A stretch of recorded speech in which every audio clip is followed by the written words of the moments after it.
Heil og sæl kæri hlustendur og verið hjartanlega velkomin í hlaðvarpið með lífið í lúkunum. Í dag situr hjá mér alveg einstaklega frábær kona. Hún heitir Ragna Þóra Ragnarsdóttir og aðstandandi manns með Alzheimer. Og hún ætlar að segja okkur aðeins frá sínu heilsuferðalagi og hans. Og mér þykir ótrúlega vænt að þú sért komin hingað, bara verði hjartanlega velkomin. Já, takk. Og viltu kannski aðeins segja okkur frá hver Ragna? Ég bara eiginkona, móðir, amma, dóttir, systir, vinkona. Og já, það það sem ég kannski. Og ég vinn við bókhald og ég vinn við tölur alla daga. Já, hefur gaman að því? Mjög. Já. Mjög. Þannig að, já, ég hef líklega ekki skilgreint mig alveg svona með annað heldur en bara með fjölskyldunni og statusir þar. Já.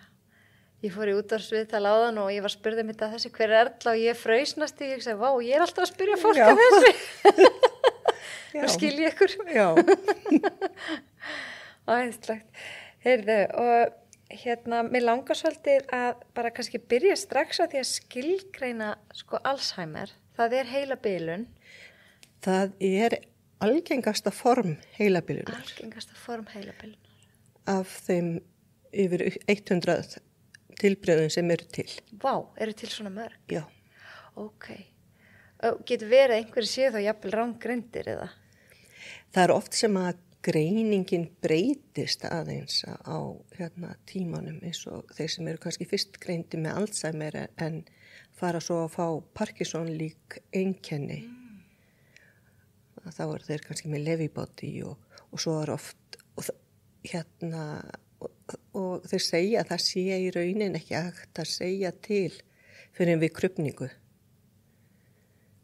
hvaða sjúkdómur eða hver sjúkdómurinn er. Yeah. En það eru svona ýmis einkenni sem gefa til kynna. Hver eru aðal einkenni Alzheimer sjúklinga? Það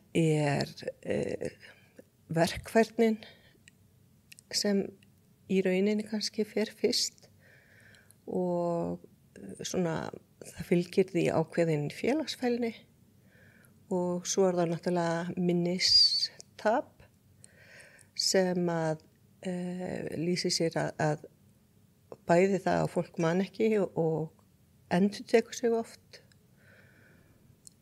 og hjá mér var það aðalega þetta með að draga sig hjá mínum manni að hann fór að draga sig svolítið svona frá öðrum þessi félagsfælni sem að mér fannst eiginlega kannski mesta einkennið. Að því það gleyma allir einhverju stundum, fólk misupplagt, svona til ýmis að verka. En þessi félagsfælni, hún var svona... Alzheimer kannski bara mjög einstaklingsbundi, hvernig það birtist? Já, það það. Að því að mamma mín var með þetta og amma mín og þannig að ef þú þekkir einhvern með Alzheimer, þá þekkir einn mann með Alzheimer. Þú þekkir kannski ekki sjúkdómann sjálfa. Nei. Og sjúkdómarinn kannski fyrir misrætt, hvernig var það sem sagt? Já. En þeir segja að það séu svona, meðaltalið 6 ár frá greiningu til lífsloka. Svona stutt? Já. Og hvað það sem veldur þá lífslokunum? Það þannig að svona fólk gleymir eða man ekki eða getan minnkar til bara allra hluta og meðal annars það kyngingin sem fer. Þannig að það yfirleitt þannig að það fer eitthvað beint honni í lungu sem að veldur lúnabólgu sem svo meðhöndluð. Svo gerist það aftur og það verður sífellt styttra á milli. Þannig að líkaminn hann bara ræður ekki við að kyngja mat. Okay.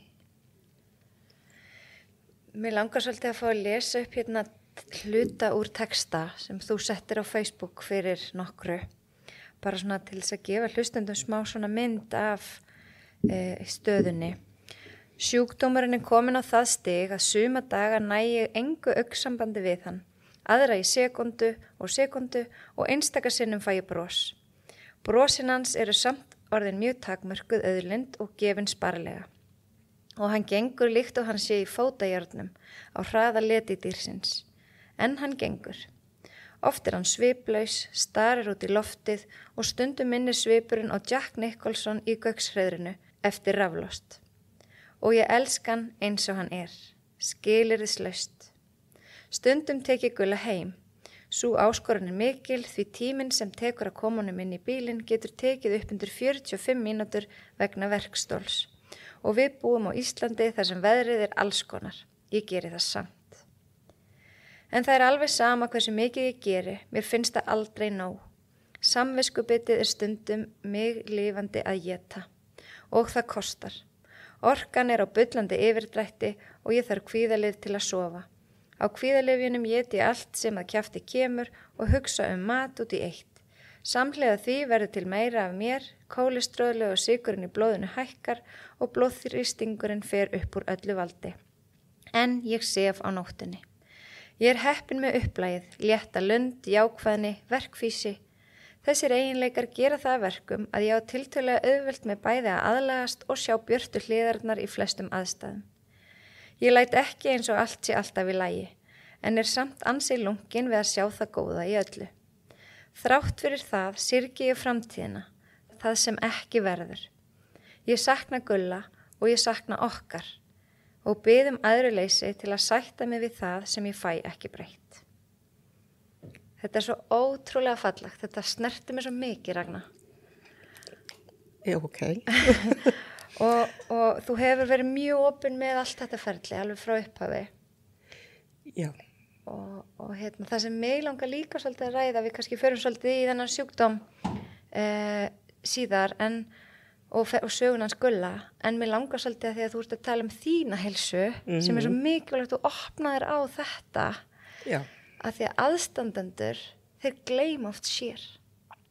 Já, og í rauninni er ég búin að gera það í gegnum tíðina þrátt fyrir að ég hafa verið meðvituð að ég þyrfti að huga minni heilsu. En þetta bara gerist eitthvað svo hratt og maður er að vanda sig svo mikið og svona að maður svona setur sjálfan sig bara í svona, bara til hliðar. Og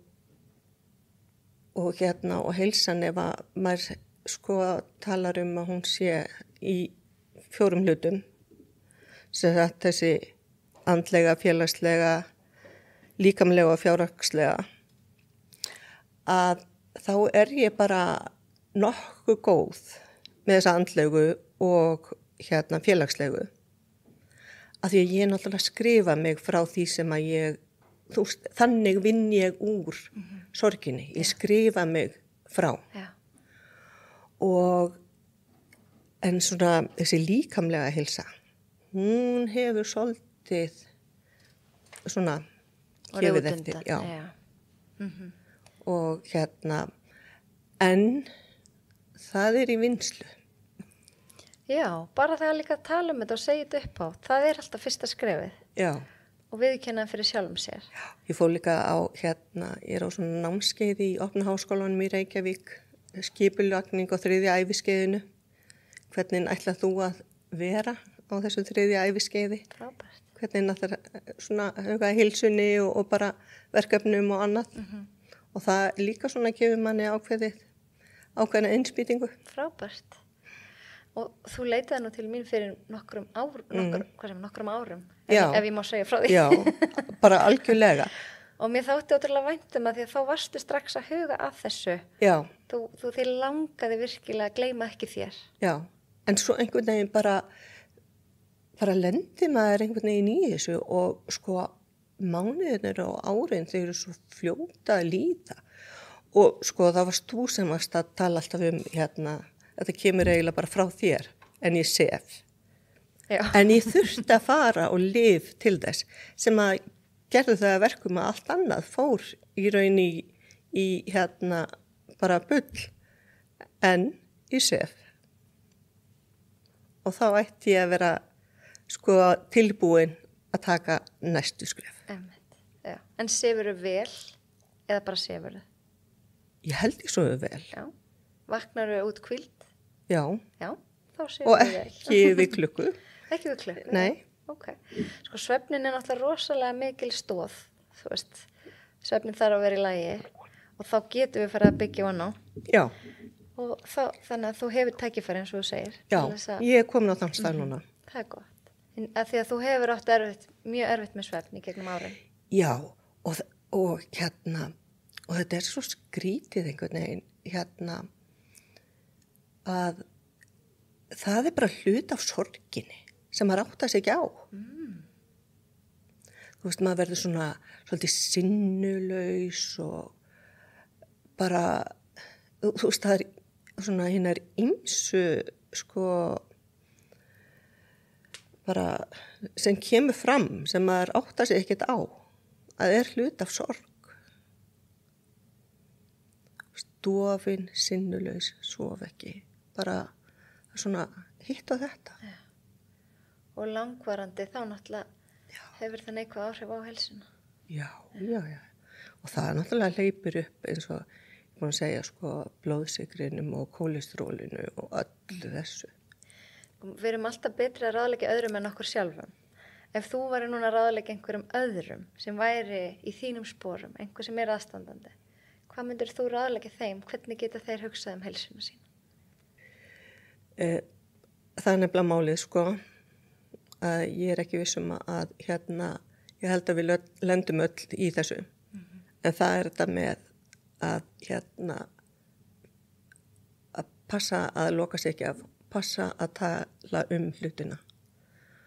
Og svo er þetta náttúrulega að passa upp á svefnin og fara í svo göngutúra eða bara, ég finnst líka bara rosalega gott stundum að fara bara í hitapottin og gera ekkert. Það er líka gott. Já. Og það finnst mér nefnilega, ég er aðeins farin að átta mig á því að ég get stundum tekið frá tíma til að gera ekkert. Það tók mér langan tíma að átta mig á. Þá verður kannski ákveðin úrvinnsla og taugakerfi róast. Já, og meira segir ég búin að panta mér ferð núna eftir, ekki 3 vikur, eitthvað svoleiðis, 1 til útlanda. Það sem ég ætlaði að vera í 9 daga. 1, að bara vinna úr. Frábært. Öllu því sem að ég er búin að vera að safna upp. Þannig að það var gjöfin sem ég var að gefa mér núna. Til hamingju. Takk fyrir. Með byllandi samvinskupiti. En Já, við hefum eftir að koma að því. Ég ætlaði að fara í nokkra punta. En ef við byrjum kannski bara á sögunni hans Gulla. Hvernig áttaði þú, og er það ekki yfirleitt aðstandendur sem áttaði sig á þessu frekar en einstaklingur sjálfur? Nei, ég held að einstaklingurinn sé sko búin að átta sig á þessu, en þetta er náttúrulega erfitt að viðurkenna. Eins og ég segi, sko, ég tók eftir þessu með að hann gleymdi að segja mér ýmsa hluti og endur tók. Og ég fekk vini mína með mér í lið. Þegar ég var búin að spyrja hann, sko, hvort að hann væri að taka eftir einhverju sjálfur. Og sem hann neitaði, sko, og bara sagði að þetta væri þá líklega bara eitthvað álag. En áður en að ég fór með hann til læknis, og nótabene ég þurfti að fara með hann til læknis, að þá fékk ég vini mína til þess að vera meðvitaður hvort þetta gæti verið rétt hjá mér. Að því mamma var náttúrulega á lokastögum Alzheimer á þessum tíma. Þannig að þú kannski kveikti fyrir á perun en margir hefði gert. Já, eða ekki. af því að við vorum svo önnum kafin við að sinna henni, hugsa hana. Og það tók mig smá tíma að koma Gulla til læknis fyrst og ég gerði það þannig að ég hringdi og pantaði tíma hjá lækni og sagði við hann, hringdi í mig þú ert komin upp yfir, sem hann gerði. Og ég baði læknin að taka minnispróf, sem hann gerði. Og Gulli náttúrulega kolféll þar. Og þá var komið þá var þetta komið á skrið. Já.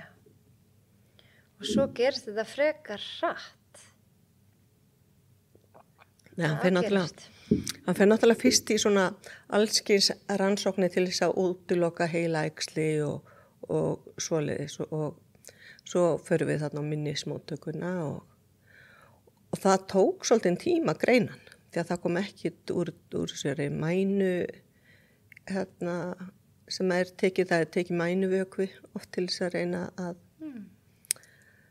finna út úr þessu en það var ekki fyrir en við fórum í jáendarskanna rúmi ári eftir að við byrjuðum þetta ferli sem að við fengum svar. Hvað var hann gamall þegar hann greinist fyrst? Sko hann fær greininguna þegar hann er 62 en hann er þarna undir 60 þegar við erum að byrja. Þegar ég svona deg eftir einhverju en náttúrulega hendi því bara í burtu því að það var náttúrulega mikið búið að ganga á skilur í bara fjölskyldunni. Já. Veikind og hann, þannig að það var ekkert alveg með hugan þar. Nei. Og svo þegar hann er komin með greininguna, hvað tekur þá við? Það eru til lyfið ekki? Jú, hann er strax eftir á lyf og var í rauninu komin á þau áður en að greiningin var því að þetta var svona líklegt og þau hægja bara á ferlinu? Þau eiga að hægja á, já og svo er það náttúrulega geðlyfin til þess að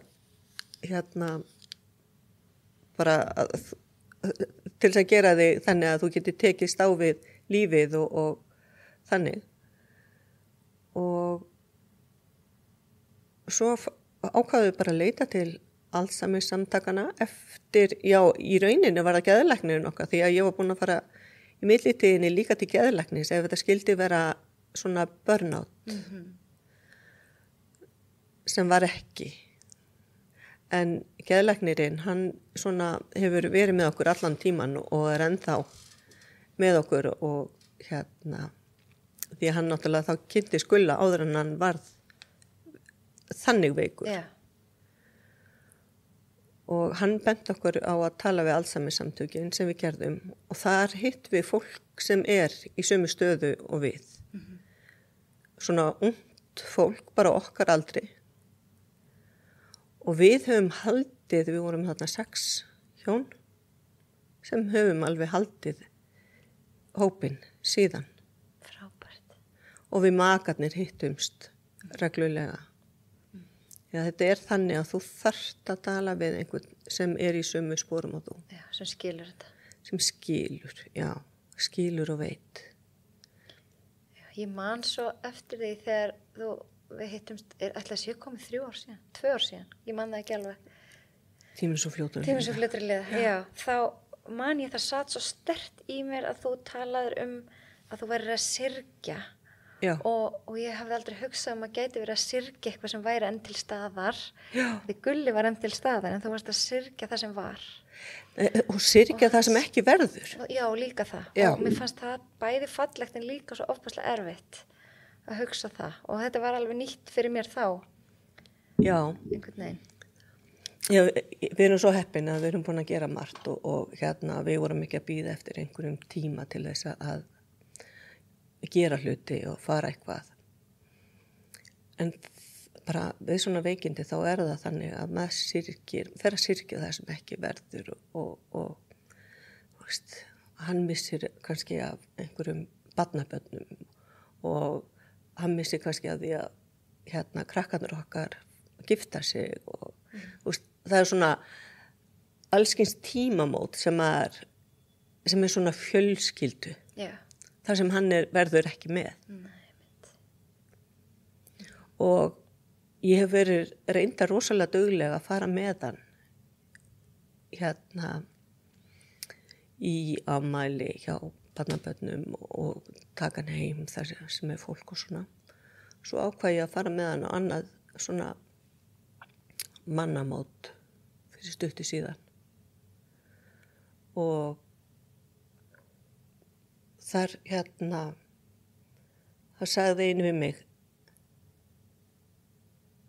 Guð minn almáttugur, af hverju varst að koma með hann? Ha? Og ég segi það bara, það er bara svo sorglegt að sjá hann. Þetta er svolítið viðhorfið sem maður fær. þetta er erfitt. Þetta er alveg umöðulegt. Já. Í staðan fyrir bara frábært og komst með. Já, Já. þú veist, lyfti honum upp. Já, hann hafði gaman að því. Já. Það var bara svo erfitt að sjá hann. Já. Einmitt. Fólk kannski líka bara hrætt við það sem það þekkir ekki eða hvað, ég veit ekki hvernig þetta getur verið. Hérna. Já, ég veit það ekki. Ég veit allavega að fólk er hrætt við Alzheimer, sko. Já, en líka kannski hrætt við að spyrja og hrætt við að... Ég held samt ekki að því að ég er búin að vera kannski frekar opið með þetta. En það er mjög hrætt við hjúkrunarheimili. Það eru bara mjög fáir sem koma heimsækjan. En Og skrítið. sjaldan, já. Hvað er langt síðan hann fór á hjúkrunarheimilið? Það er 16 mánuðir. Já. Hann bjó heima þá mjög lengi. Já. Já. Einmitt. Þetta hefur verið erfið ákvörðun. Já, það eru öll svona, fara- sko, þetta er allt mjög erfitt, sko. Minnisbráin voru alltaf rosalega erfið. Það hann hætti að vinna var örugglega erfið ákvörðun hjá honum. Það að fara í dagþjálfun var mjög erfitt. Og fara á hjúkrunarheimili, það eru svona margir erfiði póstar, en maður bara tekur það. Já. Vegna þess að þú ert ekki í rauninni kannski bara að gera þetta fyrir þig sem aðstandanda. Þú ert alltaf með, eins og ég alltaf með Gulla í huga, hvað er best fyrir hann. Einmitt, auðvitað. Já, mér fannst líka sorglegt, ég var að ræða við vinkonu mína, móðir hennar er bara nýgreind með Alzheimer og mér fannst svo sorglegt að heyra að það veru biðlistar allstar, biðlistar að komast inn hingað og þangað og Já. ég finnst það svo erfið staða. Já. Hvað er heilbrigðiskerfið að grípa þessi einstaklinga vel eða? Við vorum rosa heppin. Ég náttúrulega var alltaf með svona einhvað þrennt í sigtinu. Og veist, áður en við fengum greininguna þá var ég búin að fara til geðlæknis með hann og veist, ég var alltaf með svona nokkur skref fram í tíman. Og við vorum bara heppin. Þannig að heilbrigðiskerfið hefur reynst okkur alveg ótrúlega vel. Það er gott. Já. En þetta samviskubit sem þú talaðir um bæði í færslinu og áðan. Já,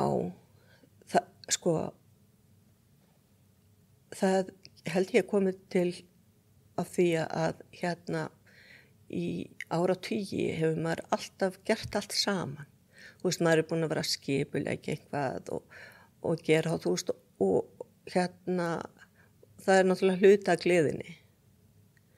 Nú er ég að skipuleggja ferð fyrir mig eina, þú veist, og hann ekki með og ég skil hann eftir bara á sínu hjúkrunarheimili þar sem kannski fáir koma að heimsækja en yfirleitt er ég búin að þegar ég fer eitthvað þá er ég búin að skipuleggja þannig að fólk kemur. En það er enginn sem tekur utanum hann svona eins og ég. Það er enginn sem situr hjá honum svona mikið og leiði og kissi og allt þetta. Og ég veit að þetta skiptir máli. Það sjálfsögð. Þekkir hann þig ennþá Það veit ég ekki. þegar þú kemur? Já, hann horfir yfirleitt til mér. Sko, hann segir, hann er löngu hættur að segja öllu nöfn og svoleiðis. En ég held að geri það, sko, allavega því ég tekur utan hann, að þá eru viðbröðum þannig, eins og hann gerir það. En maður getur aldrei vita. En það er kannski heldur ekki alveg aðalatriðið. Aðalatriðið er að ég þekki hann. Og það skiptir meira máli. Hvað er hann orðin gamall í dag? 67. 67. Þannig þetta er komin 7 ár, eða hvað, 5 ár frá formulegri greiningu? Já, 5,5 ár. 5,5 ár frá formulegri, já. Þegar ég spurði ég náttúrulega spyr alla hluti og ég spurði lífslíkur hans núna í mars. Það eftir að hann hafði fengið flúakast og axlabrót og svona. Þá héldu þeir að það eru kannski svona 6-12 mánuðir og ég hugsaði þeir myndu segja það sama í dag.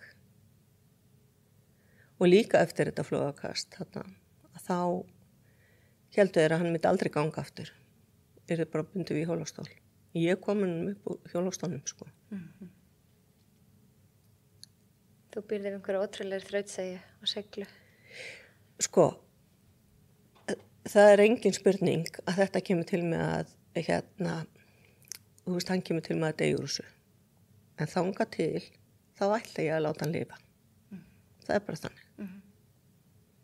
Hvernig, sko, nú spyr ég bara alveg, svona, hvað segir maður, ég veit svo lítið þetta enn sjúkdóm. Ja. Hvernig er hugsað heilsu Alzheimers sjúklinga? Þurfa aðstandendur algjörlega að sinna því eða eru heilbrigðisstofnanir þar sem þau eru að sinna því? Þú veist, er þau dagleg hreyfing, er góð næring, er passað upp á svefn? Sko, það er ákveðin iðja og svona sem og starfsfólki þarna á þar sem hann það er algjörlega frábært. Það hefur farið sjálft og keypt handunum bolta til að sé hægt að bæði henda á milli og sparka á milli og það er alveg hugsað mjög vel hann. En það er náttúrulega enginn sem þekkir hann eins og ég. Nei. Þannig að læknarnir náttúrulega og hjúkrunarfólki það ráðfæri sig við mig þegar á að breyta eitthvað lyfjum og þannig. Yeah. Og ég hef beðið að líf séu minnkuð og aukin og svoleiðis og bara til þess að ég svona nái að sjá hvað eru lyfin og hvað svona Alzheimer. Hvað hann, já. Já. Af því að bara til þess að vera vissum að það er ekki lyfin sem eru gera það að verkum að hans í orðin svona hægari og minna færum alla hluti. En hvað er heilsa fyrir þér? Sko það er náttúrulega þetta það var svolítið sniðugt að því við vorum þarna að tala þetta þarna. En ég var samt búin að hugsa þetta og út frá því sem að ég náttúrulega þar sem ég kem daglega inn á hjúkrunarheimili að þá ég búin að sjá að þetta snýst ekki bara það að vera ekki veikur heldur líka viljan og getuna til að sigrast á mótlæti. Þú veist, bara því sem verður á vegimanns, svona, maður þarf að aðlagast.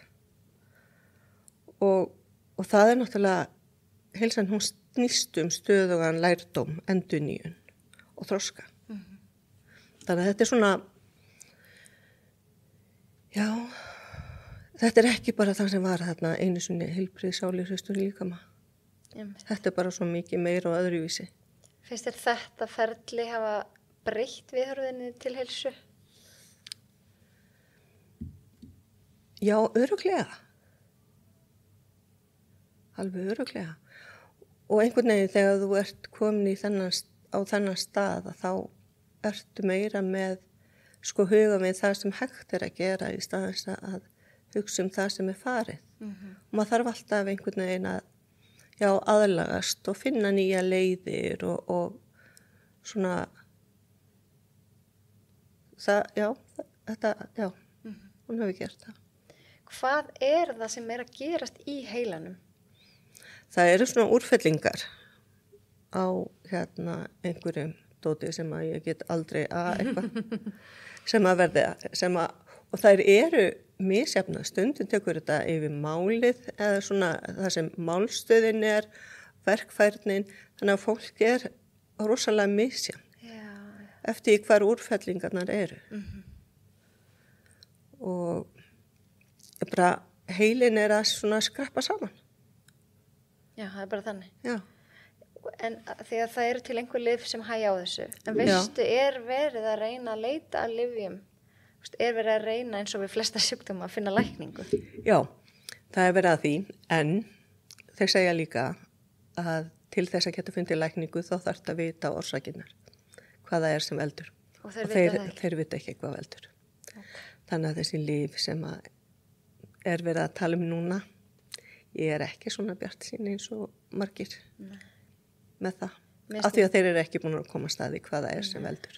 Mér finnst áhugaverð umræðan sem búið að vera að Alzheimer gæti eða heilabilun geti tengst sykursýki 3, að ég mætti kalla þetta sem það. Já. Að því að fólk búið að vera lengi í þessum blóðsykursveiflum alla ævi, að það geti þá haft þessi áhrif. Hefur heyrt það líka? Já.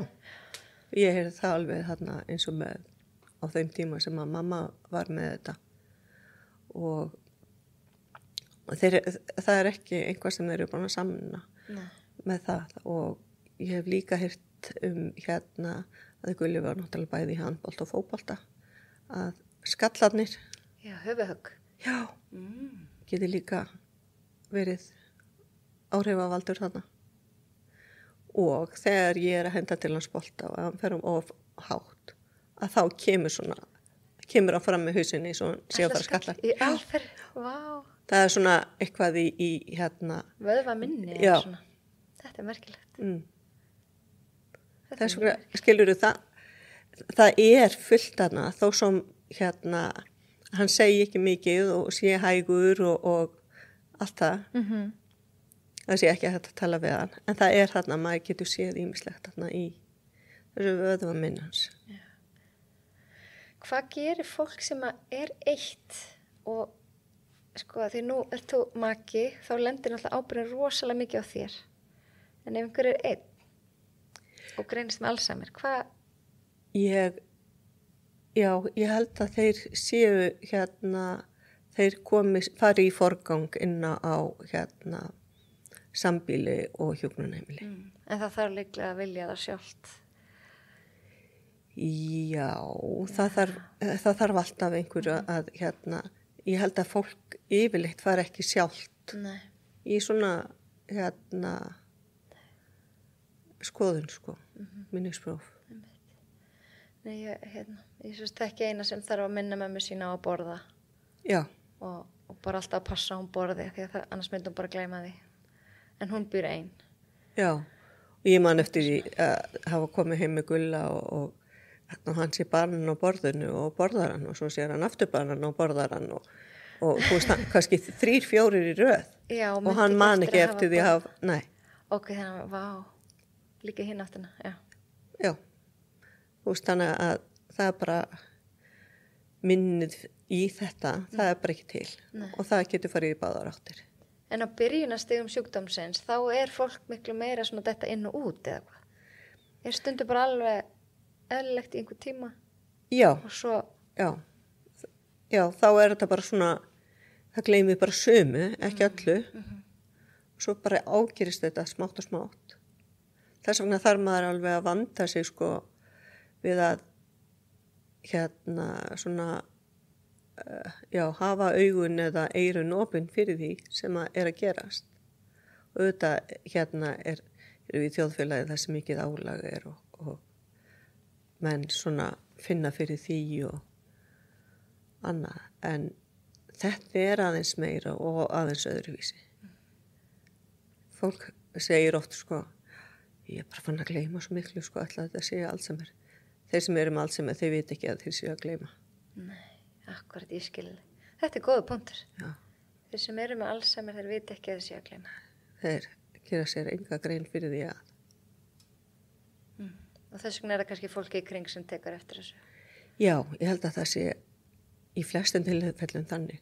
Og þú tekur náttúrulega meira eftir því með þeim sem að þú býrð með, sko, heldur en eins og þegar foreldrar að greinast og svoleiðis.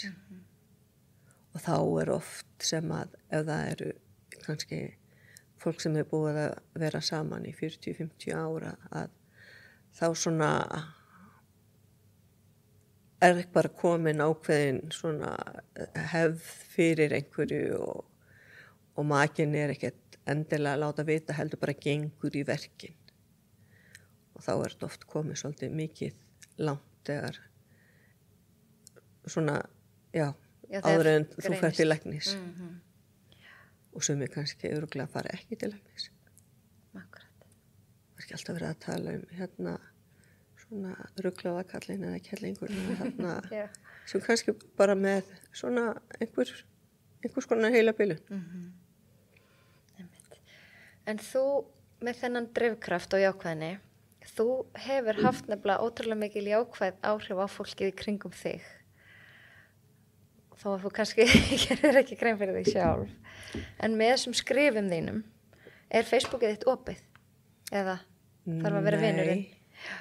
Allavega mest þetta svo magnað. Sumafærslur eru að opna, sko, ef einhver ringir í mig og biður mig að opna. Já. En hefurðu markvisst verið að hugsa að reyna að hjálpa öðrum í þínum sporum? Í það sem ég hef hugsað og það sem tilgangurinn með þessu að ef að mér líður svona að þá eru örugglega fullt af öðrum sem líður eins en get ekki komið líðaninni í orð. Ég get það. Ég get svona, þó að það sé stundum svona rittstífla, þá það allt í lagi að ég ég þarf stundum að hugsa mig vel hvernig líður mér. Þú veist, akkur allir þetta sé. Þannig að ég svona svolítið, ég bara að vinna úr minni sorg og með því að setja þetta þarna inn, þá ég aðeins að borga tilbaka til þeirra sem að kannski eru í þessum sporum eða eiga eftir að vera í þessum sporum.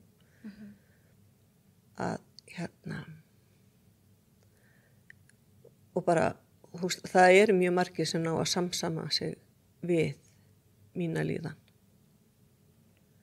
Og ég held að við séum, það sem ég hef heyrt allavega frá þeim sem að ég hef talað við, að við erum flest öll að gangi gegnum það sama. En ég náttúrulega ég hef þessa jákvæðni, ég hef mjög gott lundafar. Það bara rosalegu kostur í þessu og ég hef þennan svona kraft bara til þess að ráðast í svona hinn ýmsu verkefni þó svo að heilsan hafi látið undan þarna í því. En ég held að ég nái að snúa því mér í hag. Langar þið til þess? Já. Það fyrsta skrifi. Já, og ég er náttúrulega farin að undirbúa það og aðeins byrjuð. Ég byrjuð. Einmitt. Og það bara svo mikilvægt að taka bara einn dag í einu. Þú veist, Já. Það geta verið að stressa sig of en bara ef maður tímur sér pínu litlar venjur. Já. Margt smátt gerir eitt stórt. Já. Það var sér ekki bara 5 minútna göngutúr á dag. Veist, það þarf Já. ekkert, bara aðeins að fá smá súrefni og Já. aðeins að hreyfa sig og liðka sig. Og svo náttúrulega bind ég miklar vonir við þessa 9 daga ferð mína þarna í Ólafsunni. Einmitt, æðislegt. Akkurat. En mér finnst nefnilega að fólk oft mikla svo ofbáslega mikið fyrir sér ef það komið í óefni með heilsuna sína. Þú veist, eins og ég heyri samt á þér það sem svo frábært að heyra. Þú segir andlega heilsan og félagslega heilsan sé í góðu jafnvægi. Já. Og þetta bara þessi líkamlega. Já. En þetta þarf einhvern veginn alltaf að vera í jafnvægi Já. til þess að okkur líði vel. Ég veit það. Og þú ert núna, heyri ég, að vilja að líka finna jafnvægi í líkamlegu heilsunni. Já, sko, ef að ég ætla að vera til staðar, að það náttúrulega bara verði ég. Já. En þá er bara svo mikilvægt að sko að ofhugsa þetta ekki og byrja bara á einhver einu atrið. Eins og þú veist greinilega að byrja að hugsa mikið um svefnin og það er frábært. En leið og það er komið og verður heldur þannig áfram, þá færðu kannski aukna orku til þess að gera fleiri hluti. Já, ég finnst ég bara hafa náð góðum árangri með því. Og svo er ég líka reyndar, svo er ég líka farin að fara í Botox. Við höfuðverknum. Já, og hjálpar það? Það hjálpar og læknirinn sagði við mig í síðustu viku þegar ég var í 4. Botox-sprautinni líklega og því að hún hefur sagt sko að nakkinn, hún sagði ég bara aldrei vita stóran nakka og það er bara, vöðvarnir þar eru bara allt of stórir. Er það langvarandi streita kannski? Það er kannski langvarandi streita. Það er langvarandi streita, það er ekkert kannski. En það er bara streitan sem að gera það verkum að ég var náttúrulega bara með stöðugan höfuðverk og flæði þá niður er minna því að þetta er orðin svo stór nakki að hann heftir blóðflæðið. Hvert er Botoxinu sprauta? Það er bara hárringurinn. Bara, já. Ok, ég hef aldrei heyrt þetta. Ok. Bara fegrunar að gera Botox. Já, nei, já. Nei, nei, þetta er hárlínan. Og yfir augabrúnir. Og í miðju og hér og svo bara hárlínan. Þetta er áhvert. Og finnur mun bara strax eða eftir einhverja daga eða? Bara strax, já. Bara svona léttir? Já. Þetta var alveg ótrúlegt. Ég var búin að vera með höfuðverk í, 6 mánuði stöðugan þegar ég fekk fyrstu. Og hún einmitt sagði við mig núna að þú veist, hún hefði bara aldrei fundið nakkan eins góðan og núna, en það verið samt langt í land. Ég væri greinilega búin að vera mörg ára að byggja þetta upp. Já, en ef þú vilt vinna í rót vandans og minnka streituna, finnst þér þú hafa verið að gera það líka? Eða er streitan ennþá mikil? Nei, mér finnst ég að vera minkana. En hún er náttúrulega svolítið bundin heilsugulla. En ég er svona að reyna að ég er samt aðalagast fyrr núna. Þú veist, maður er komið með svo mikla reynslu í aðalagast, að ég aðalagast þar öllu. Og það er ekkert sem ég finnst óþægilegt eða vont og skilur, ég get tekist á við þetta allt. En ég meina, ég syrgi það samt. Þú veist, ég er samt að fara í gegn sorg. En það er ekkert sem að mér finnst ég ekki geta gert. Nei. Er eitthvað sem að þú horfir tilbaka núna og hugsar að þú hefði geta gert öðruvísi, annarkvort fyrir sjálfa þig, eða aðalega fyrir sjálfa þig, af því að sjúkdóminn hans er náttúrulega óafturkræfur, þetta er bara ákveðið ferli, en eins og með þig, er eitthvað sem þú hefði geta gert öðruvísi varandi þína heilsu? Ég hugsa ef að ég hefði verið í reglulegri hreyfingu, svona, ég var alveg og fór með honum í göngutúra. Þetta er svolítið skrítið. Ég fór í göngutúra fyrir hann, með honum, til þess að passa upp á hann. Leið og ég var hætt að geta passa upp á hann, þá hætti ég að passa upp á mig. Japp. Þetta er kannski eitthvað sem aðrir geta lært af líka. Já, en maður þarf einhvern veginn samt alltaf að reyka sig á. Maður einhvern veginn lærir ekki að mistökum annara. Ég veit það er ótrúlegt. Já. En hvernig getur þú lært af þessu? Ég get lært af þessu með því að sjá hversu illa ég hef farið með mig í ég ætla bara að snúa þessu við ég ætla bara að þetta er bara hlut af þessu en ég ætla í framtíðina að missa ekki svona lengi sjónar á að hugsa mína heilsu. Og þetta er nefnilega svolítið skrítið að maður gæti einhvern veginn gert allt fyrir aðra sem maður gerir ekki fyrir sjálfa sig. Ég þarf einhvern veginn að koma því inn að ég gera fyrir sjálfa mig það sem ég gerir fyrir aðra líka. Það eiga mjög margir erfitt með að setja sjálfan sig í fyrsta sæti.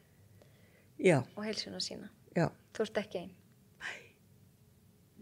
En mér finnst ég samt alveg hafa náð svona, já, allavega í hugunum er ég búin að ná alveg svona árangri með þetta, að breyta þessu. Minnst alltaf góð samlíkingin eins og í flugvélum alltaf settu súrefnisgrímuna fyrst á þig og svo á barnið þitt. Já. Til að annars getur ekki aðstofa það. Já. Og þetta eiginlega svolítið í lífinu ef við setjum ekki ímynduðu súrefnisgrímuna á okkur fyrst. Ég veit að þetta var sagt við mig strax. Þá erum við ekki til staðar fyrir hérna. En svo sagði frænka mín líka við mig, það er allavega ráði sem ég hef farið eftir. Ég fór ekki eftir þessu ráði. Og það var að láta ekki nútíðina skemma fyrir sér framtíðina. Nei, láta ekki framtíðina skemma fyrir sér nútíðina. Það er fallegt. Að þó svo ég vita að Gulli eigi eftir að þú veist, fara þú veist, og versna og allt þetta, að ég á ekki að láta það skemma daginn í dag. Nei. Ég á bara að njóta hvers dags eins og hann er og eins og hann kemur fyrir. Þetta er fallegt. Já. Og það einhvern veginn, ég einblíndi alveg á það. Ég hef gert það alveg bara svona, veist, að finna leiðir, hvað maður getur gert á hverjum tíma. Í staðans að hugsa það sem er farið. Og ég fór alltaf með Gulla, við fórum svolítið mikið á tónleika og svo les hann, og það gat ég lengi gert með hann, en núna þá kaupi ég yfirleitt svona, ég held áfram að fara á tónleika, kaupi yfirleitt svona 3 miða og svo býð ég einhverju með mér, vísmennandi eftir hvaða tónleikar eru og hvað. Skemmtilegt. Já.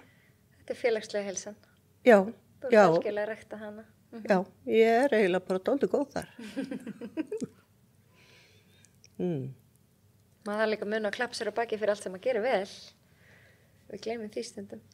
Já, ég bara veit að það er bara ýmislegt sem ég gerir vel og ég finnst það bara svo sjálfsagt vegna að þetta er bara hluta mér. Vonandi finnst þér bráðum líka hitt jafn sjálfsagt. Já. Þetta er líkamlega heilsuna í fyrsta sæti líka. Sérðu, það er að gerast. Að því ég byrja að hugsa það, þú varst að segja það, þá er þetta komið svona. Æðislegt. Ég var líka að hugsa það fyrir 3 árum. Svo bara fór það ég eitthvað. Þá sagði við fræjum. Já, en núna er þetta nú er ekki þörf, nú er nauðsyn. Já, einmitt. Og það er svo rétt sem þú sagðir áðan, að það er oft ekki fyrir við erum einhvern veginn komin upp að einhverjum vegg að við bara, jæja, nú þarf eitthvað að breytast. Einhvern veginn. Já, það er bara eiginlega svolítið svoleiðis. En ég var samt alveg fegin og glöð að hafa áttað mig á því að ég væri komin á þennan vegg. Því að það eru margir sem gera það ekki. Ég held að ég ná að snúa þessu við núna. Og þeir sem átta sig ekki á því, þeir fara í örmögnun. Já. Og missa bara alveg heilsuna. Já. Ég hef einhvern veginn alveg ótrúlega orku í margt. Kannski erfitt að svara þessu og ég voni sé ekki að spyrja eitthvað ónærgætina spurningar. En hvernig hugsaðu, að því þú veist hvernig ég mun enda, hvernig hugsaðu framtíðina? án gulla? Já, ég held ég sé eiginlega ekki komin þangað. Eða samt ég er að æfa mig að svona fara ein til útlanda og ég ætla að fara ég er búin að tala við kennara og fara í golf á næsta ári. Gaman, þú getur komið okkur Jónas. Og þú veist, ég er svona byrjuð að hugsa það sem að sko, getur í rauninni gert einn. Já. Og já, þannig að það er bara að halda áfram með að ferðast og gera og þó að sé bara ein. Ég er náttúrulega búin að gera það í smá tíma og svo er það golfið næst. Og svo bara hugsa ég ekkert þetta meira. Nei, en það er bara fallegt og eins og þú sagði ráðan, vera bara í núinu, láta ekkert framtíðina skemma fyrir sér daginn í dag.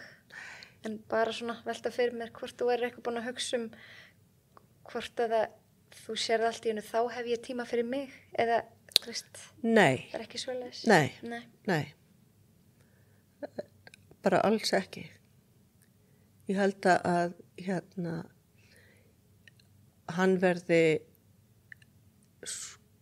ennþá bara held ég örugglega bara alltaf hluti af mér. Og ég einhvern veginn ég er farin að horfa á hann svona meira með hjartanu. Úst, þegar ég horfa á hann þá sé ég ekki skilina sem hann er núna. Heldur, ég sé bara manni minn. Og þá mynd held ég að ég geti bara tekið með mér og verið með mér alltaf. Yndislegt. Já, þú veist, hann er það. Ég sé hann öðruvísi. Ég sé hann ekki eins og þessi þarna hvað mjög góður að koma með hann. Nei. Ég sé hann bara svo gulla sem manni minn. En ástæðan fyrir ég nú að spyrja þig að öllu þessu og fekk þig hingað í dag er svolítið bara kannski þetta bæði fyrir fólk kannski átt að segja á þessum sjúkdómi en aðalega kannski hvernig hún hefur áhrif á heilsu aðstandanda. Já. Að eiga maka með einhvern sjúkdóm. Já, hann Jón Snædal sagði það einhver tíman að Alzheimer þegar það komið á þessi síðari stig þá er þetta í rauninni sjúkdómur aðstandanda. Einmitt. Því þau veit kannski ekkert sjálf mikið að þau eru vegg. Og kannski að það sé þess vegna sem að ég er núna farin að hugsa mig að því að nú er ég orðin sjúklingurinn. Já, ég skil þig. Meðan hann var ennþá að þá hugsaði ég hann og kannski er þetta bara þá, rökrétt framhald. Já. En ég hef þessa aðlögunarhæfni. Og það er hluti af heilsu að geta svona tekist á við hluti og breytt eins og ég er að fara að breyta. Já. Þannig eru einhver svona ráð í lokin sem þú myndir vilja gefa? Talið þetta. Bara alltaf. Og leitiði annarkvort til samtakana eða einhver sem þið þekki sem þið vitið að er í þessum sporum. Það eru margir sem hafa samband við mig og ég annarkvort hitti þau eða bendi þeim annað fyrir eftir hvort það sé leifubóti eða Alzheimer. En þetta skipti bara svo miklu að því að eins og þessir makar sem að ég er að hitta einn sagði lýst okkur svona að við værum í rauninni líflínan hennar og þetta er eiginlega, við erum svona björgunarbátur og líflína hvers annars og það skipti bara svo miklu máli að því að það er alveg sama hvað fólk svona það er öðruvísi að tala við einhvern sem er í sömu sporum og hann kemst upp með að segja í kannski mikið meira og annað heldur en þú værir að hlusta á frá ókunnu. Vegna þess að hann er þá að tala frá, einhvern veginn bara af reynslu og við erum öll í rauninni að gangi ekki eitthvað það sama og alla tilfinningar sem að við upplifum og annað. Þetta er eiginlega eins hjá okkur öllum. Finnst þér aðalega vera sorg eða líka reiði eða? Já, og ég hef bara ekki hitt neitt sem er reiður. Nei. Engan aðstæðan þetta. Það er gott. Ég held að, ég efast að aðstæðandur reiðist.